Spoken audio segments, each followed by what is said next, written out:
আসসালামু আলাইকুম, কি অবস্থা? সবাই কেমন আছেন? আমি মাসুম বলছি কাঁচিকাটা সখীপুর শরীয়তপুর থেকে। তো আজকে আপনাদের সাথে একটা অন্য ধরনের একটা ভিডিও শেয়ার করব। এটা হচ্ছে আমাদের কাঁচিকাটা, যা শরীয়তপুরের ভিতরে পড়ছে আর কি। তো দেখুন, আমি এখন কক্সবাজার না বা সমুদ্র সৈকতের এদিকে না, এটা হচ্ছে আমাদের কাঁচিকাটা। পিছনে পুরো সাগরের বা মতন দেখতে পাচ্ছেন, কিন্তু এটা সাগরও না, এটা হচ্ছে একটা নদী, জায়গায় বলা পদ্মা নদী আর কি। এর ওদিকে হচ্ছে মেঘনা নদী, ওদিকে হচ্ছে চাঁদপুর, এদিকে শরীয়তপুর, আর পিছনে হচ্ছে মুন্সিগঞ্জ। তো আজকে আপনাদের এত সুন্দর একটা ভিডিও উপহার দেবো আর কি। এই যে ইয়াগুলো দেখতেছেন সামনে, কিন্তু একটা চর ছিল, বিশাল বড় একটা চরের মতন ছিল, কিন্তু এখন ওই চরটা আর নাই। এখন পুরো চর ভাঙা আর কি, পুরো একসাথে হয়ে গেছে। এই কারণে পুরো সাগরের মতন দেখা যায়। কারণ আমি আরো 2 বছর আগে দেশে ছুটি আসছিলাম, ওই সময় দেখছিলাম যে এদিকে একটা লম্বা একটা চরের মতন, কিন্তু দেখুন এদিকে কোনো চর নাই আর কি, পুরো নদী আর নদী, পুরো সাগরের মতন হয়ে গেছে আর কি। মানে পুরো ভয়ানক অবস্থা। তো কিছুদিন আগে এই জায়গায় নদী ভাঙ্গন হয়েছিল, পরে আমাদের সরকার বা আমাদের এমপি মহোদয় সবাই মিল করে বা চুক্তি করে এই জায়গায় আমাদের এই যে বস্তা ফালাইছে, কিন্তু এখন এই বস্তাগুলা পুরা ভাঙে নিয়ে যেতে নদীতে আর কি।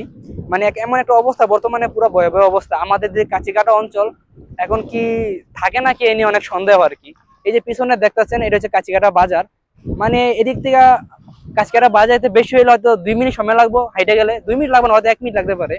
তো দেখুন মেয়ে কাছিকাটা পাশে কত একটা টেনশনে বা কত একটা বিপদের ভিতরে আছে বর্তমানে, যেহেতু নদীর যে অবস্থা। এখন তো বর্ষাকাল আমি শুরু হয় নাই, সবেমাত্র বর্ষা শুরু, পানি আবার বাড়া শুরু করছে। যদি বর্ষা শুরু হয়ে যায়, এই জায়গায় কমসে কম এই জায়গায় পানি উঠে যাবো, এই বস্তার উপর পানি উঠে যাবো।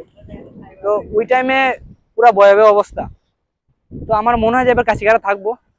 তো সবাই যে যে যারা প্রভাবশালী আছেন, যে আমার এমপি মহোদয় যারা আছে, তাদের কাছে আমাদের একটা অনুরোধ, কাছিকাটাবাসীর পক্ষ থেকে, যে যতটুকু সম্ভব, যত তাড়াতাড়ি সম্ভব আমাদের কাছিকাটাবাসী থেকে একটু হেল্প করার চেষ্টা করেন আপনারা।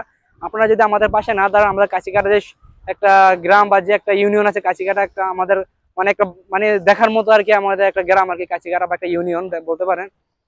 এই কাছিকাটা হয়তো থাকবো না যদি আপনারা আমাদের একটু হেল্প না করেন।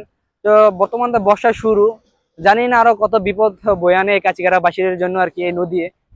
মানে আমি এত পুরো অবাক হয়ে গেছি, এই যে নদীর পাড় আইসা দেখেন, এদিকে পুরা সাগরের মতন, পুরা সাগর আর কি। যে নদী এই অবস্থা হয়েছে, সামনে একটা বিশাল চরের মতন ছিল, ওই চরটা এখন নাই।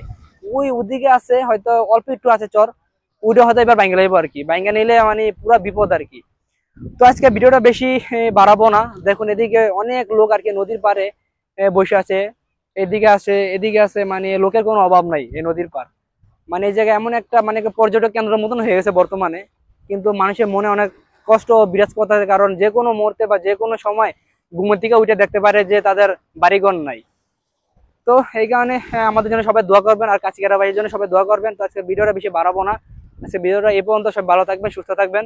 আর আমার পেজে যারা এখনো ফলো দেন, আসলে ফলো দিয়ে পায়ে থাকবেন।